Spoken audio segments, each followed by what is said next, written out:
ഇപ്പോൾ രാജ്മോഹൻ ഉണ്ണിത്താൻ ലീഡ് ചെയ്യുന്നത്. കെ സുധാകരൻ കണ്ണൂരിൽ 9256 വോട്ടുകൾക്ക് മുന്നിലാണ്. അസാമിൽ 4 സീറ്റുകളിൽ കോൺഗ്രസ് മുന്നേറുന്നു. നോക്കൂ, അസാമിൽ കഴിഞ്ഞ തെരഞ്ഞെടുപ്പിൽ തൂത്തുവാരി ജയിച്ച ഹിമന്ത് ബിശ്വ ശർമ്മയ്ക്ക് കോൺഗ്രസിന് അനുകൂലമായി വോട്ട് ചെയ്തുകൊണ്ട് ജനങ്ങൾ മറുപടി പറയുന്നു. 8 സീറ്റിൽ ലീഡ് ചെയ്യുന്നു BJP, 4 സീറ്റിൽ കോൺഗ്രസ് ലീഡ് ചെയ്യുന്നു. കിഴക്കൻ UP-യിൽ കരുത്തുകാട്ടിയാണ് സമാജ്വാദി പാർട്ടി. നോക്കൂ, അസമില്, ഉത്തർപ്രദേശില്, രാജസ്ഥാനില് ഒക്കെ തന്നെയും രാജസ്ഥാനിൽ അശോക് ഗെഹ്ലോട്ടിന്റെ മകൻ ജലോറിൽ പിന്നിലാണ് വൈഭവ് ഗെഹ്ലോട്ട്.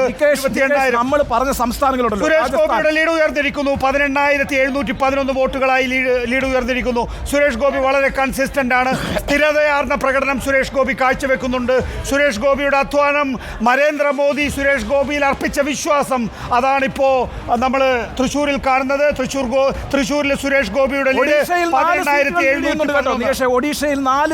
കോഴിക്കോട് MK രാഘവൻ ലീഡ് ഉയർത്തിയിരിക്കുന്നു. 24,071 MK രാഘവൻ ലീഡ് നില ഉയർത്തിയിരിക്കുന്നു. വീണ്ടും ഡീൻ 32,845. നോക്കൂ, UP-ലെ ഇപ്പോഴത്തെ നിലയനുസരിച്ച് ഇന്ത്യ ബ്ലോക്ക് 41 സീറ്റുകളിലും NDA 37 സീറ്റുകളിലുമാണ്. ഇപ്പോൾ തിരുവനന്തപുരത്ത് നിന്ന് തരൂറിന് 2142 വോട്ടുകളുടെ ലീഡാണ്. കൊടിക്കുന്നില് മാവേലിക്കരയിൽ 1752 വോട്ടുകൾക്ക് ലീഡ് ചെയ്യുന്നു. കൊടിക്കുന്നിൽ മാവേലിക്കര തരൂരിന്റെ ഭൂരിപക്ഷം കുറഞ്ഞിരിക്കുന്നു. തരൂരിന്റെ ലീഡ് കുറയുകയാണ്. നോക്കൂ, കൊടിക്കുന്നിലിന്റെ ലീഡ് 1752 തരൂരിന്റെ ലീഡ് ഇപ്പോൾ 572 കുറഞ്ഞിരിക്കുന്നു. തിരുവനന്തപുരത്ത് മാവേലിക്കരയിൽ UDF, അതായത് കൊടിക്കുന്നിൽ 1752 വോട്ടുകളുടെ ലീഡാണ്. മാവേലിക്കരയിൽ കൊടിക്കുന്നിൽ 1752 വോട്ടുകൾക്ക് ലീഡ് ചെയ്യുന്നു. തരൂരിന്റെ ലീഡ് 572 കുറഞ്ഞിരിക്കുന്നു. പ്രിയപ്പെട്ട പ്രേക്ഷകരെ, ചാലക്കുടിയിൽ ബെന്നി ബെഹനാൻ 10,000 കടന്നിരിക്കുകയാണ്. 10,009 വോട്ടുകൾക്ക് ബെന്നി ബെഹനാൻ ലീഡ്. UDF വെന്നിക്കൊടി പാറിച്ചുകൊണ്ടിരിക്കുകയാണ്. LDF-ന്റെ ലീഡ് 6,795 ലീഡ് ചെയ്യുന്നു. ആലത്തൂരിൽ മാത്രമാണ് ഇപ്പോൾ LDF മുന്നിൽ നിൽക്കുന്നത്. ഒരേ ഒരു കനൽ തരിയെ 2019 ഉണ്ടായിരുന്നുള്ളൂ.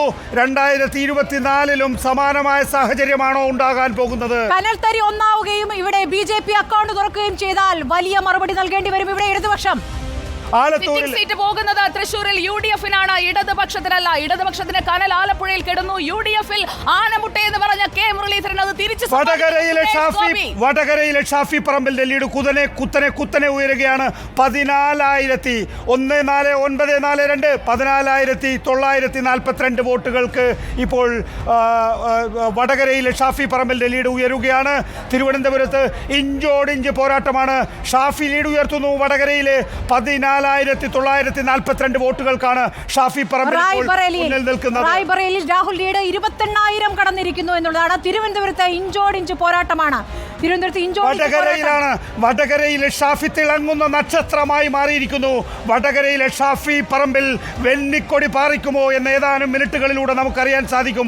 14,942 വോട്ടുകൾക്ക് ഷാഫി പറമ്പിൽ മുന്നിലാണ്. വയനാട്ടിൽ രാഹുൽ ഗാന്ധിയുടെ ലീഡ് വല്ലാതെ ഉയരുന്നു. 69,434 ഹൈബിയും കടത്തിയിരിക്കുന്നു 1,00,000. ഹൈബിയുടെ ലീഡ് 50,150. ഏറ്റവും പ്രധാനപ്പെട്ട കാര്യം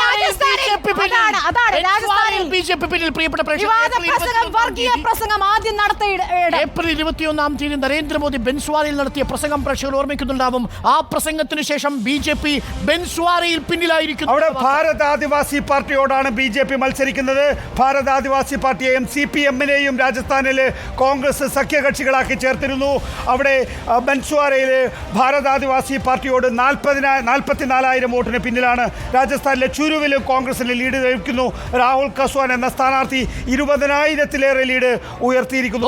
ഏറ്റവും പ്രധാനപ്പെട്ട കാര്യം, ഈ തെരഞ്ഞെടുപ്പിന്റെ ഇതുവരെയുള്ള ഫലസൂചനകളിൽ ഇന്ത്യ മുന്നണി NDA-ക്കൊപ്പം ശക്തമായ സാന്നിധ്യമായി മത്സരം. രാജസ്ഥാനിലെ ലഭ്യമാകുന്ന വിവരമനുസരിച്ച് BJP 13 സീറ്റുകളിൽ മുന്നിലെത്തി നിൽക്കുമ്പോൾ ഇന്ത്യ 12 സീറ്റുകളിൽ മുന്നിലെത്തി നിൽക്കുന്നു. കോൺഗ്രസിന്റെ നേതൃത്വത്തിലുള്ള ഇന്ത്യ 25 സീറ്റുകളും BJP സ്വന്തമാക്കിയ രാജസ്ഥാനിൽ ഇത്തവണ 12 ഇടങ്ങളിൽ കോൺഗ്രസ് ലീഡ് ചെയ്യുന്നു. ഉത്തർപ്രദേശിൽ 37 ഇടങ്ങളിൽ ലീഡ് ചെയ്യുന്നു. കണ്ണൂരിലെ മുഖ്യമന്ത്രിയുടെ മണ്ഡലമായ ധർമ്മടത്ത് 1-ാം റൗണ്ടിൽ K സുധാകരനാണ് ലീഡ്. ആദ്യ 2 റൗണ്ടുകളിൽ എല്ലാ അസംബ്ലി മണ്ഡലങ്ങളിലും KK ശൈലജ പിന്നിലാണ് എന്നുള്ളതാണ് മറ്റൊരു പ്രത്യേകത. തൃശ്ശൂരിൽ K മുരളീധരൻ 3-ാം സ്ഥാനത്താണ്, വളരെ പിന്നിലാണ് എന്നുള്ളതാണ്. അവിടെ BJPക്ക് വട്ടപൂജ്യം കിട്ടുമെന്ന് പറഞ്ഞാണ് K മുരളീധരൻ പിന്നീട് തെരഞ്ഞെടുപ്പിന് ശേഷം ചില കാര്യങ്ങൾ പറയാനുണ്ട് പറഞ്ഞിട്ടുണ്ട്. ചാലക്കുടിയിൽ ഇതാ സുരേഷ് ഗോപി ലീഡ് ഉയർത്തിയിരിക്കുന്നു. 18,454 വോട്ടുകൾക്കാണ് സുരേഷ് ഗോപി ഇപ്പോൾ മുന്നിലെത്തി നിൽക്കുന്നത്. എക്സിറ്റ് പോൾ ഫലങ്ങൾ ഏതെങ്കിലും തരത്തിൽ അല്പമെങ്കിലും ശരിയാണെങ്കിൽ അത് കേരളത്തിന്റെ കാര്യത്തിൽ മാത്രമാണ് നിലവിലുള്ള ലീഡ്. തിരുവനന്തപുരത്ത് രാജീവ് ചന്ദ്രശേഖർ മുന്നിൽ നിൽക്കുന്നു. ഇപ്പോൾ തിരുവനന്തപുരത്ത് ഇഞ്ചോടിഞ്ച് പോരാട്ടമാണ്. രാജീവ് ചന്ദ്രശേഖർ 413 വോട്ടുകൾക്ക് മുന്നിലെത്തി. രണ്ടിടങ്ങളിൽ NDA, ഒരിടത്ത് LDF, 17 ഇടങ്ങളിൽ UDF എന്നുള്ളതാണ്. എക്സിറ്റ് പോൾ ഫലങ്ങൾ ശരിവെക്കുന്നത് കേരളത്തിന്റെ കാര്യത്തിൽ മാത്രമാണ്. അപ്പോഴും പ്രിയപ്പെട്ട പ്രേക്ഷകരെ നോക്കൂ, 273 ഇടങ്ങളിൽ, അതായത് മാജിക്കിനും കഴിഞ്ഞ മാജിക് നമ്പറും കഴിഞ്ഞ ഭൂരിപക്ഷത്തിന് വേണ്ടത് 272 കടന്ന് ഇന്ത്യ മുന്നണി മുന്നേറുന്ന കാഴ്ച. തൊട്ടുപിന്നിൽ NDA. നരേന്ദ്രമോദി ഇപ്പോഴും വാരണാസിയിൽ പിന്നിൽ. ഞെട്ടിക്കുന്ന ഫലമാണ് രാജ്യത്തിന്റെ പല ഭാഗങ്ങളിൽ നിന്നും. എനിക്ക് പറയാനുള്ള ഒറ്റ കാര്യമേ ഉള്ളൂ, don't underestimate the power of common man. സാധാരണക്കാരനാണ് വോട്ടെഴുതുന്നത്. വാരണാസിയിൽ നരേന്ദ്രമോദി ഇന്നേ വരെയുള്ള ചരിത്രത്തിൽ ഒരു വോട്ടിന് പോലും പിന്നിൽ പോയിട്ടില്ല. അവിടെയാണ് 5000 വോട്ടുകൾക്ക് പിന്നിൽ പോകുന്നത്. ആദ്യഘട്ടത്തിൽ എക്സിറ്റ് പോൾ ആണെങ്കിൽ രണ്ടാം ഘട്ടത്തിൽ BJPയുടെ മുന്നേറ്റം കാഴ്ചവെക്കുമെന്ന് പറഞ്ഞിരുന്നത് പോസ്റ്റൽ വോട്ടാണ്. പക്ഷേ ഇലക്ട്രോണിക് വോട്ടിംഗ് മെഷീനിലെ വോട്ട് എണ്ണിട്ടുള്ള ചുള്ളന്ന് പറഞ്ഞ് സാധാരണക്കാരുടെ വോട്ട് ആദ്യം ഈ പറയുന്ന ഈ കോർപ്പറേറ്റുകളുടെ വോട്ടായിരുന്നു എക്സിറ്റ് പോള്. പിന്നെ രണ്ടാമത് ഈ പോസ്റ്റൽ വോട്ട് വന്നപ്പം വലിയ ഉദ്യോഗസ്ഥ പ്രമാണിമാരുടെ വോട്ടായി. സാധാരണക്കാരന്റെ വോട്ട് എണ്ണിയപ്പോ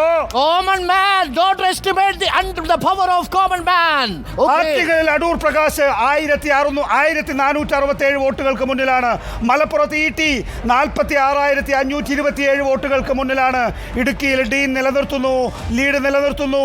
മറ്റു മണ്ഡലങ്ങളിലാണ് ഏറ്റവും ഞെട്ടിക്കുന്ന 22,000 കടന്നിരിക്കുന്നു. 22,172 വോട്ടുകൾക്ക് വടകരയിൽ ഷാഫി പറമ്പിൽ. ആലത്തൂരിൽ LDF മുന്നിൽ 7,543 വോട്ടുകൾക്ക് രാധാകൃഷ്ണൻ മുന്നിൽ. ആലത്തൂരിൽ LDFന്റെ മിന്നുന്ന പ്രകടനമാണ് കാണുന്നത്. രാധാകൃഷ്ണന്റെ മിന്നും പ്രകടനം. സൈലന്റ് മാനാണ്.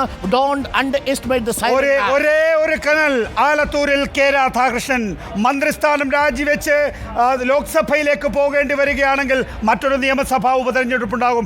20,000 കടന്നിരിക്കുന്നു. വടകരയിലെ ഷാഫി പറമ്പിലിന്റെ ലീഡ് 20,399 വോട്ടുകളുടെ ലീഡ്. സുരേഷ് ഗോപിയുടെ ലീഡാണ് 20,399. 22,000 കടന്നിരിക്കുന്നു. നോക്കൂ, പാലക്കാടൻ ട്രാക്കിലൂടെ കുതിച്ചുപാഞ്ഞ ഷാഫിയെ പിടിച്ചു കിട്ടാൻ ഇനിയില്ല. അമേഠിയിലെ സ്മൃതി ഇറാനിക്ക് 14,997 വോട്ടുകളുടെ പിന്നിൽ നിൽക്കേണ്ടി വരും. കിഷോരിലാൽ ശർമ്മ മുന്നിൽ നിൽക്കുന്നു എന്നതാണ് പ്രധാനപ്പെട്ട കാര്യം. കിഷോരിലാൽ ശർമ്മ ആരാണ്? രാഹുൽ ഗാന്ധിയെ പരാജയപ്പെടുത്തി. എവിടെ പോയി സ്മൃതി ഇറാനി? രാഹുൽ ഗാന്ധിയുടെ വീട്ടില് രാഹുൽ ഗാന്ധിയുടെ PA ആയി നടന്ന ആളോടല്ലേ തോറ്റ് തുന്നം പാടാൻ പോകുന്നു. കേരളത്തിൽ കനൽ കെടാൻ പോകുന്നു. രണ്ടിടത്ത് NDA അക്കൗണ്ട് തുറക്കാൻ പോകുന്നു. തിരുവനന്തപുരവും തൃശ്ശൂർ സുരേഷ് ഗോപിയെ പിടിച്ചു കെട്ടാൻ കഴിയാതെ മോദി തിരിച്ചു വരുന്നു. 13,638. കണ്ണൂരിൽ നിന്നുള്ള മറ്റൊരു റിസൾട്ട്. കണ്ണൂരിൽ മുഖ്യമന്ത്രിയുടെ മണ്ഡലമായ ധർമ്മടത്ത് 1ാം റൗണ്ടിൽ K സുധാകരന് 1,218 വോട്ടിന്റെ ലീഡ്. K സുധാകരൻ വമ്പൻ വിജയത്തിലേക്ക് എന്നുള്ള നിലയിലാണ് പാലക്കാട്